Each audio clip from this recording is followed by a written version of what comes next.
നമസ്കാരം. ഗോശ്രീ മനുഷ്യാവകാശ സംരക്ഷണ സമിതിയുടെ ചെയർമാനാണ് ഞാൻ.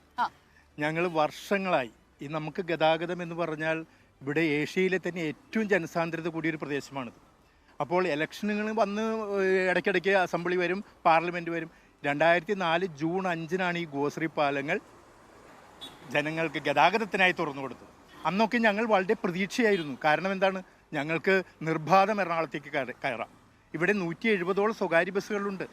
ആ സ്വകാര്യ ബസ്സുകളെ ഒന്നും തന്നെ ഇതുവരെ നഗരത്തിൻ്റെ വിവിധ ഭാഗങ്ങളിലേക്ക് കടത്താൻ അധികൃതർ തയ്യാറായിട്ടില്ല. അവരെതിർക്കുന്നതിൻ്റെ പ്രധാന കാരണം ഞങ്ങൾ പബ്ലിക്കായിട്ട് ഇനി നമുക്ക് പറയാതെ പറ്റില്ല. കാരണം സിറ്റിയിൽ 700ഓളം ബസ്സുകൾ ഓടുന്നുണ്ട്. സത്യം അത് തന്നെ. കാരണം അത് സത്യമാണെന്ന് പറയാൻ കാരണം ഞങ്ങളുടെയൊക്കെ നിരന്തരമായ സമരത്തിൻ്റെ ഫലമായി ഈ അടുത്ത് ഒരു അന്തിമ വിജ്ഞാപനം പുറപ്പെടുവിച്ചു. ഈ ബസ്സുകളെ നഗരത്തിലേക്ക് കയറ്റാം എന്ന് പറഞ്ഞുകൊണ്ട്. ആ അന്തിമ വിജ്ഞാപനത്തിൽ പറഞ്ഞിരിക്കുന്നത് 25 കിലോമീറ്റർ ദൂരത്തിൽ മാത്രമേ ഈ ബസ്സുകൾ നഗരത്തിലേക്ക് കയറാവൂ.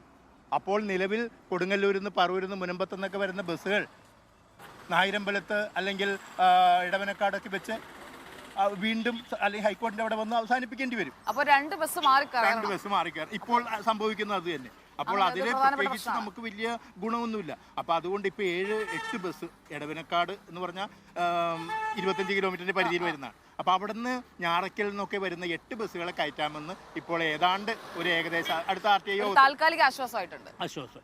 അപ്പം അങ്ങനെ താൽക്കാലിക ആശ്വാസം എന്ന് പറയാനും പറ്റില്ല. കാരണം 7-8 ബസ് കയറിയിട്ട് എന്ത് കാര്യം?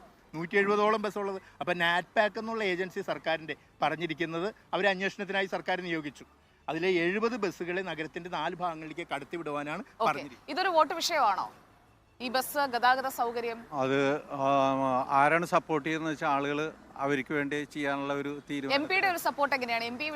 എംപി ഒരു ദിവസം കഴിഞ്ഞ കൊല്ലം ഇവിടെ നിരാഹാരം ചെയ്ത്, അപ്പം ഞങ്ങളുടെ സപ്പോർട്ട് അദ്ദേഹത്തിന് ഉണ്ടായിരുന്നു. എംപി വളരെ സപ്പോർട്ടാണ്. കാരണം എംപിക്ക് ഏകദേശം ഒരു കുറച്ചധികം വോട്ടുകൾ ഈ നമ്മളുടെ ഈ വൈപ്പിൻകരയിൽ നിന്ന് ഷുവറായിട്ടുള്ള വോട്ടുകൾ അദ്ദേഹത്തിന് കിട്ടുമെന്നുള്ളതാണ് ഞങ്ങളുടെ ഒരു പ്രതീക്ഷ. ഓക്കെ, അപ്പോൾ എംപി ഒരു ദിവസം സത്യഗ്രഹം കിടന്നു എന്ന് പറഞ്ഞത് ഇപ്പോൾ അവരും ശരിവെക്കുകയാണ്. ഈ പരിഹരിക്കേണ്ട വിഷയം അതേപടി തുടരുകയാണ്. ഈ വൈപ്പിൻകരയ്ക്ക് ഇപ്പോൾ ഗതാഗതത്തെ കുറിച്ച് പറഞ്ഞു. മറ്റേത് പ്രശ്നമാണ് അലിയുടെ ശ്രദ്ധയിൽപ്പെട്ടിട്ടുള്ളത്?